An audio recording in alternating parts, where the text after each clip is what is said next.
Salam sejahtera. Untuk PTPR hari ini, kita akan masuk bab 9. Okay, ini merupakan bab terakhir lah dalam fizik tingkatan, fizik pula, sains tingkatan 5. Okay, bab 9, teknologi angkasa lepas. Untuk kali ini, kita akan cover dua subtopik teruslah. Subtopik 91 dan subtopik 9.2. Okay, sebab apa saya gabungkan? Sebab 9.2 tu tak banyak sangat. Okay, tak terlampau banyak. So, saya cover terus je lah, alang-alang. Habiskan terus satu bab. Okay, satu pik 9.1 adalah satelit dan satu pik 9.2 adalah GPS. Okay, macam biasa sebelum kita nak masuk subtopik 9.1, kita dululah standard pembelajarannya untuk kedua-dua subtopik. Okay, yang pertama, okay, subtopik 9.1. Mana saya punya nak panah? Okay, 9.1. Sorry. Okay, satu, menerangkan jenis-jenis orbit satelit. So, kamu kena tahulah orbit satelit ni ada berapa dan apa dia punya ciri. Yang kedua, menjelaskan dengan menggunakan gambar rajah kedudukan apogee atau sebutannya apogee dan perigi ataupun perigi. Okay, sebutannya satu satelit dalam orbit elips. Okay. Yang ketiga, membuat perkaitan hubungan antara ketinggian orbit dengan hal laju satelit. Yang keempat, menerangkan bagaimana satelit dilancarkan dan ditempatkan dalam orbit. Yang kelima, menerangkan fungsi stesen angkasa. Yang keenam, berkomunikasi mengenai kaedah menjejaki stesen angkasa. Dan yang terakhir sekali 7, menghuraikan kesan perkembangan pesat dalam teknologi angkasa lepas. Okay. Standard pembelajaran subtopik 9.2. yang menjelaskan tentang sistem penentu sejagat, Global Positioning System ataupun GPS. Okay. Yang kedua, mengaplikasi sistem koordinat GPS untuk tujuan navigasi. Okey, sekarang kita masuk 9.1 satelit.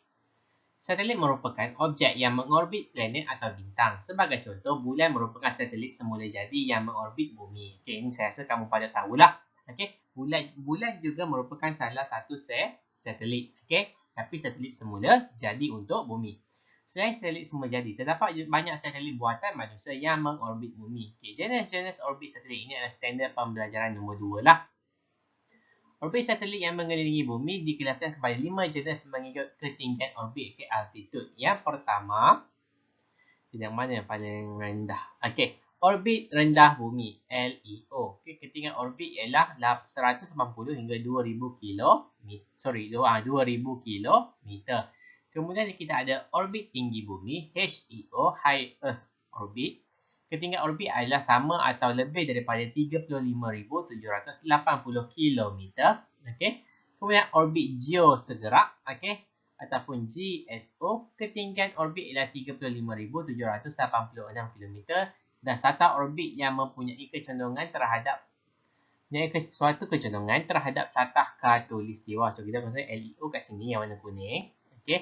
Kemudian kita ada MEO, okey, saya cover ini. Orbit sederhana bumi, medium earth orbit, ketinggian ialah 2000 hingga 35,780. So LEO, kemudian kita ada MEO, kemudian kita ada HEO. Okay, HEO ni macam sengit sikit. Okey. Kemudian kita ada GSO, ini GSO, okey, pun sama juga ada sengit sedikit. Okey, kemudian kita ada geopogon, okey. Orbit geopogon, geostationary orbit, GEO. Ketinggian orbit ialah 35,786 km dan satah orbit adalah pada satah khatulistiwa. Okey, ini dia flat lah. Okey, kalau kita belajar bumi, okey, ini satah khatulistiwa.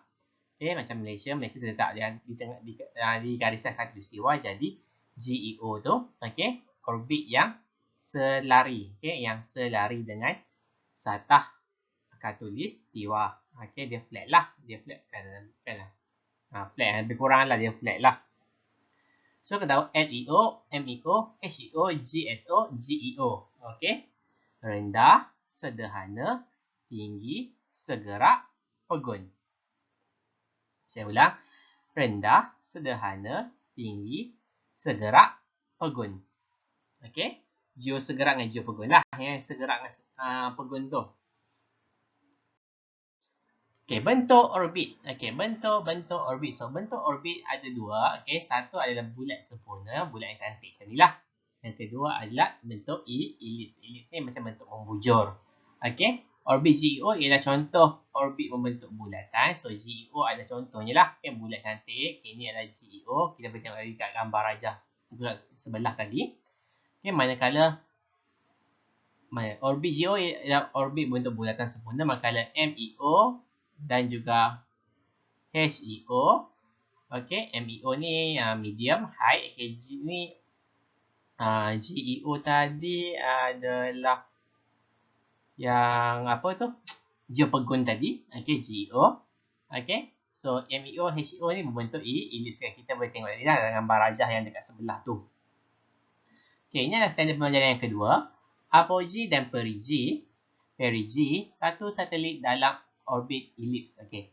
Bagi satelit yang mempunyai orbit ellipse, kita dapat dua kedudukan yang tertentu dalam orbit tersebut, iaitu apogee dan perigee. Okay. Saya buat perigee dengan apogee je lah, senang.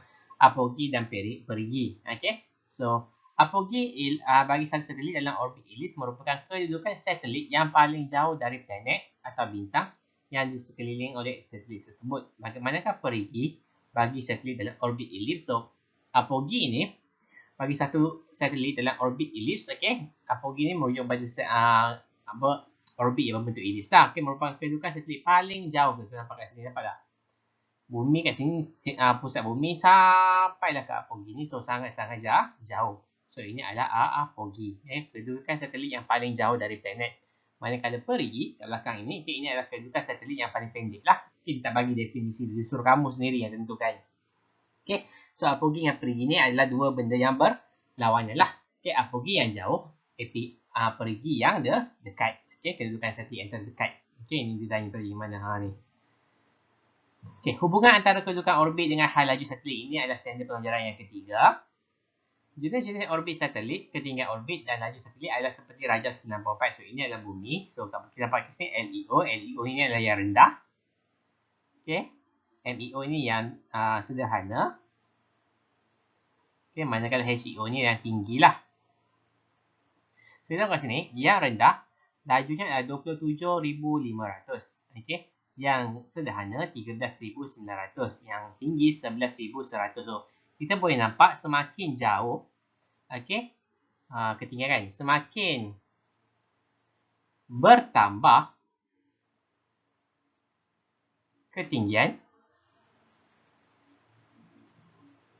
okay, semakin berkurang hal laju satelit. Hal laju satelit. Okay, kita boleh nampak dekat sini. Okay, ini dia punya apa kita panggil, ketinggiannya pendek saja. LEO ni ketinggiannya pendek saja tapi hal lajunya tinggi. Okay, dekat MEO ni, okay, dia tinggi sikit daripada LEO, okay, tapi dah mempunyai kelajuan yang sederhana. Manakala yang tinggi, okay, altitude yang paling tinggi tapi lajunya paling rendah. Okay, hal ini dikatakan demikian kerana daya tarikan graviti terhadap satelit semakin berkurang apabila ketinggian satelit meningkat. Okay, ini kerana tenaga graviti ataupun daya tarikan graviti adalah menjadi semakin lemah. Okay, semakin tinggi daya graviti semakin lemah. Okay, sebab itu jadi hal lajunya akan menjadi semakin rendah. Okay, puncanya adalah daya, kalau soalan tanyalah, daya tarikan graviti yang semakin berkurang. Yang semakin berkurang, okay, apabila menjauhi bumi.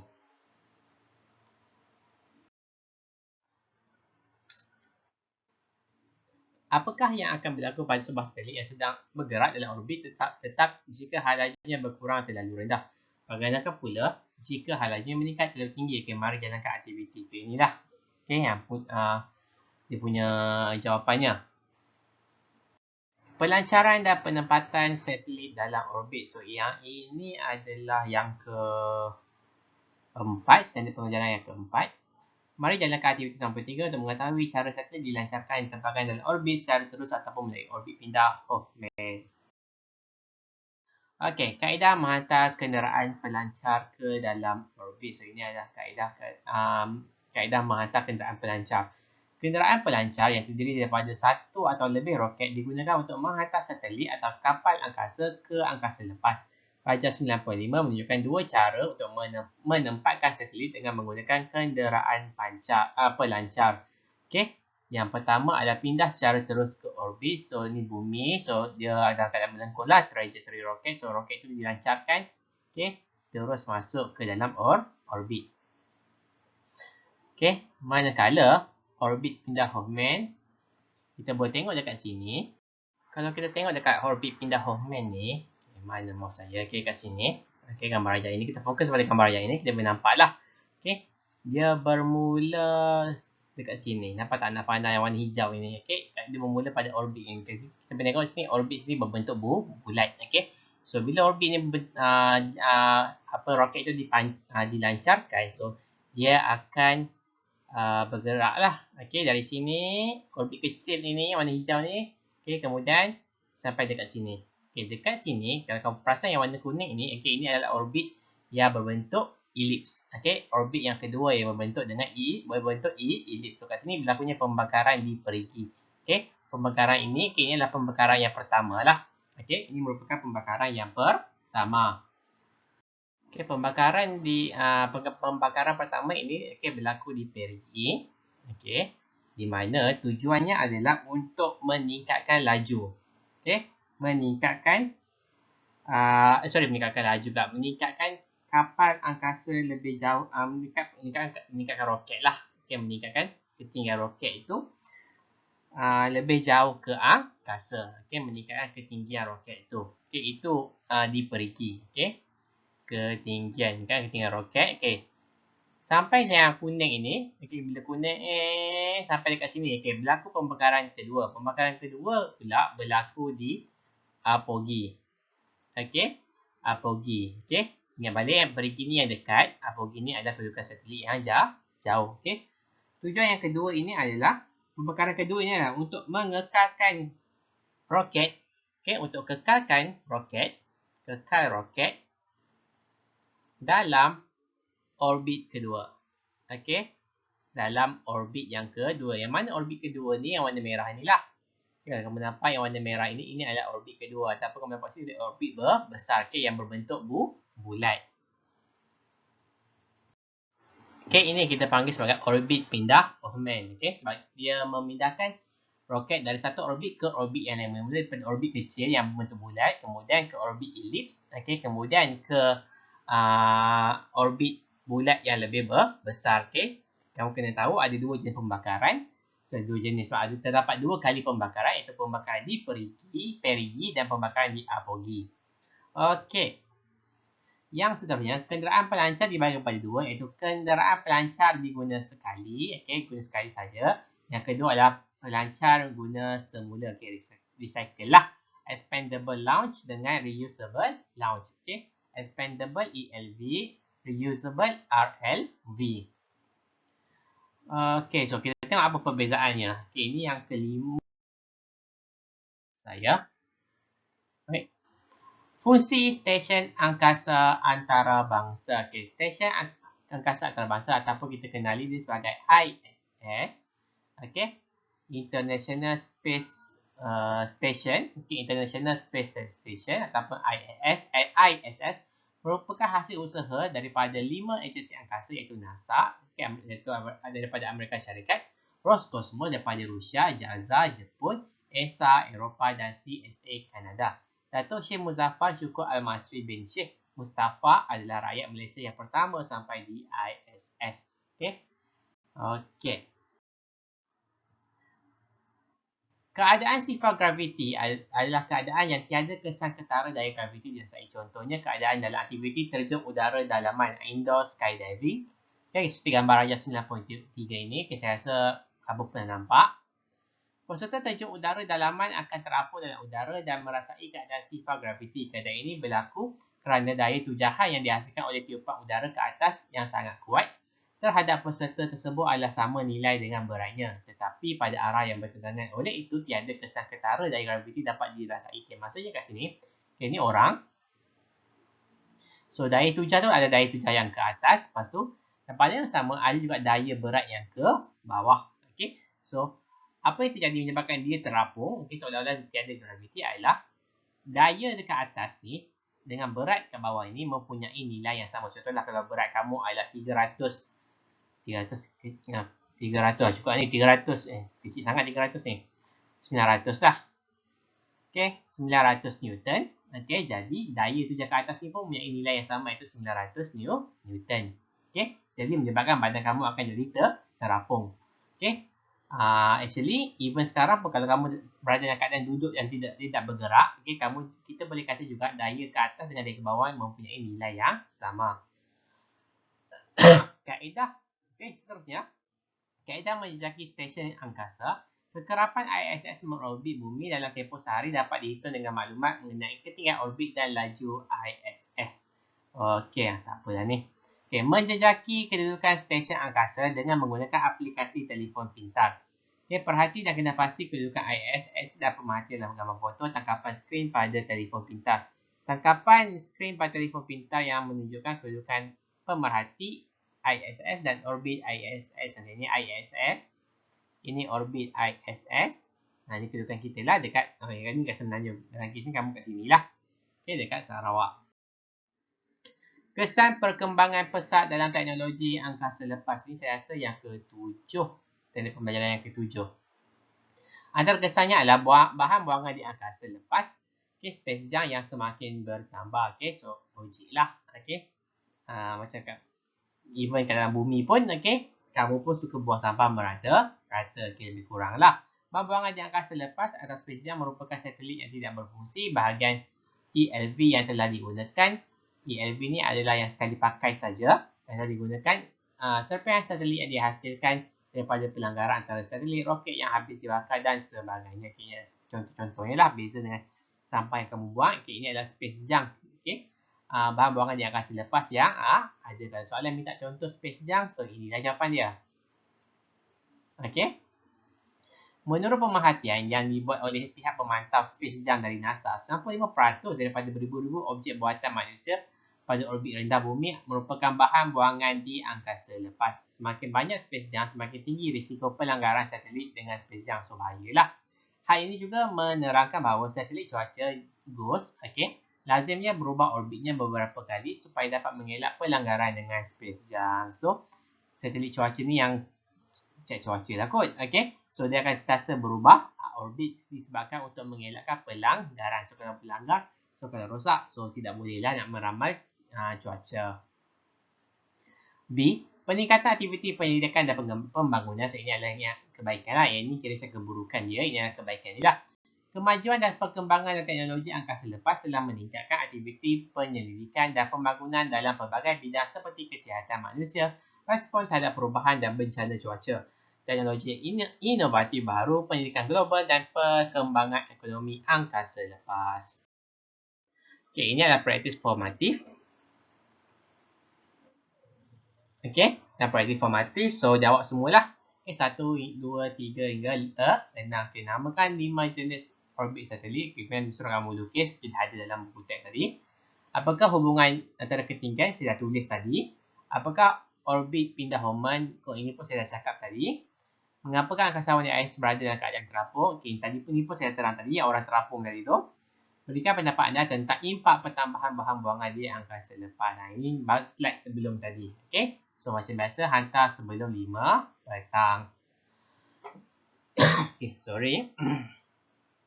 Okay, seterusnya satu P yang terakhir. Okay. Ini merupakan satu P terakhir, tapi kamu kena ingat ya, kita tak cover lagi bab 7.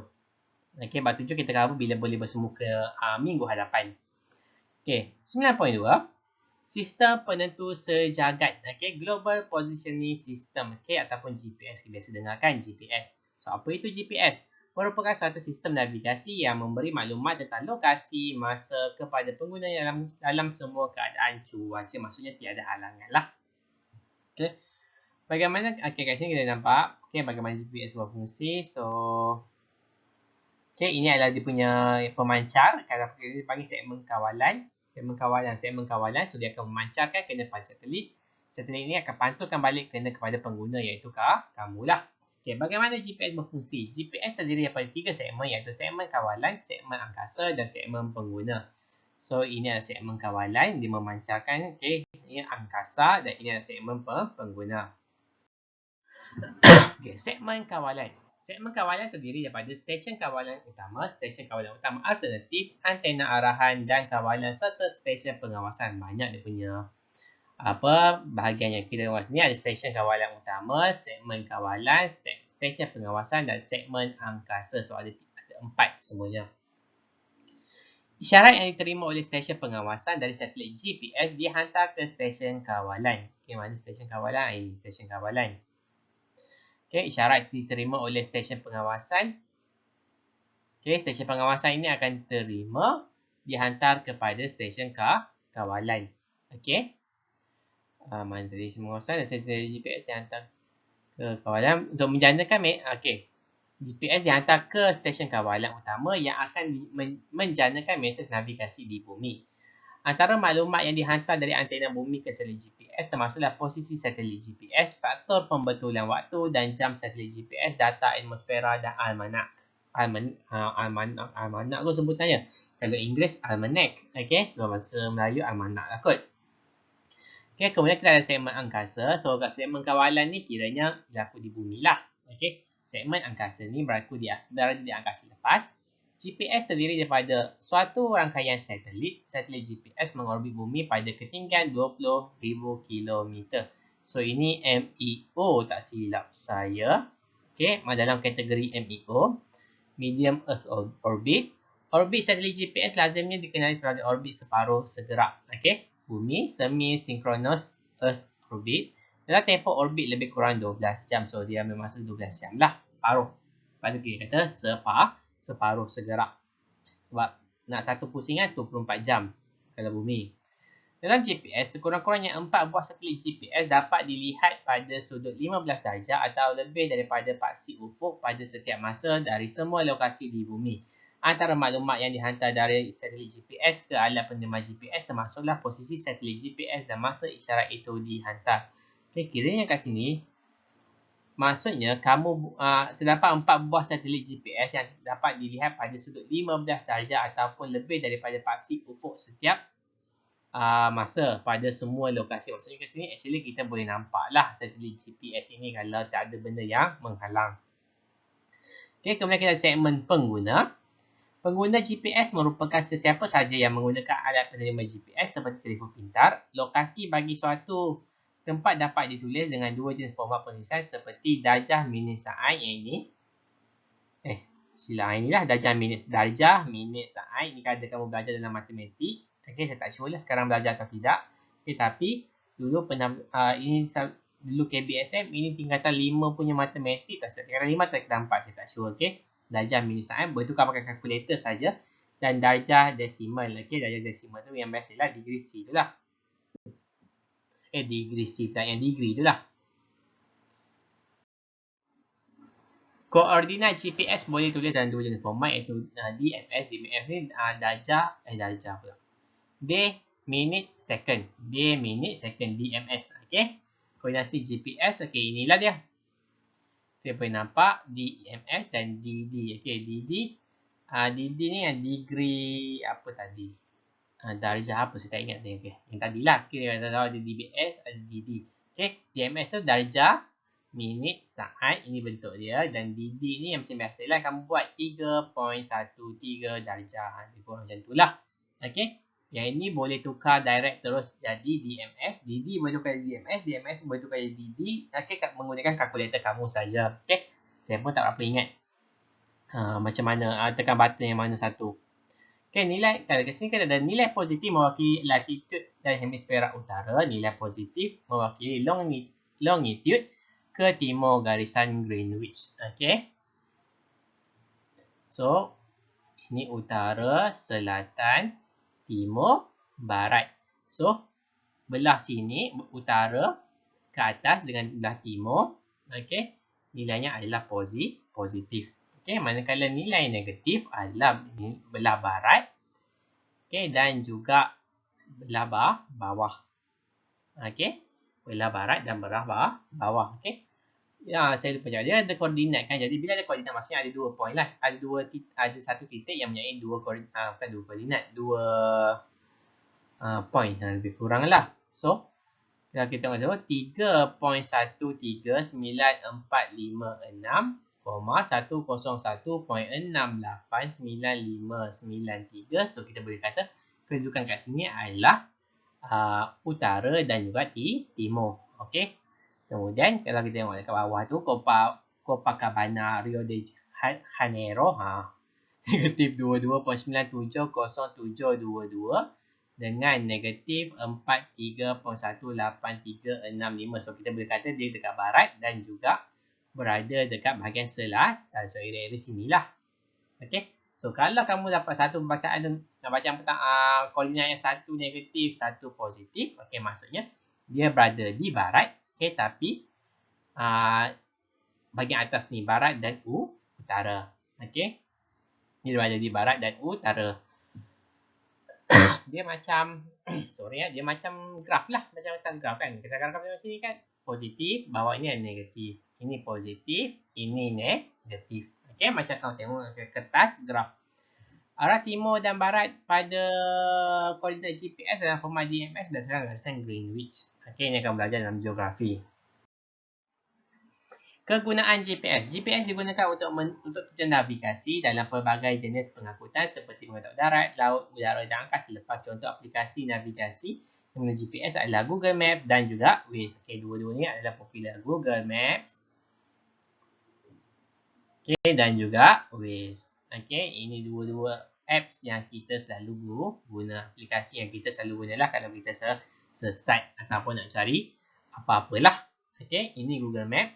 Kita biasa tengok, ini adalah Waze.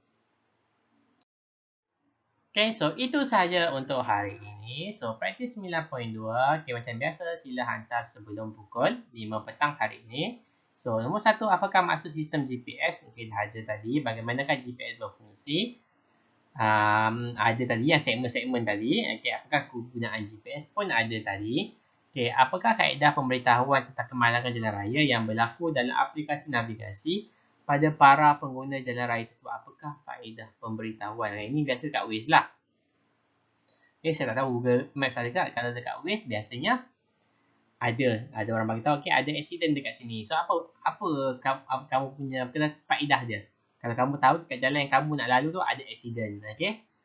Kebiasaannya adalah kalau Waze tu dia akan panggil reroute lah, reroute.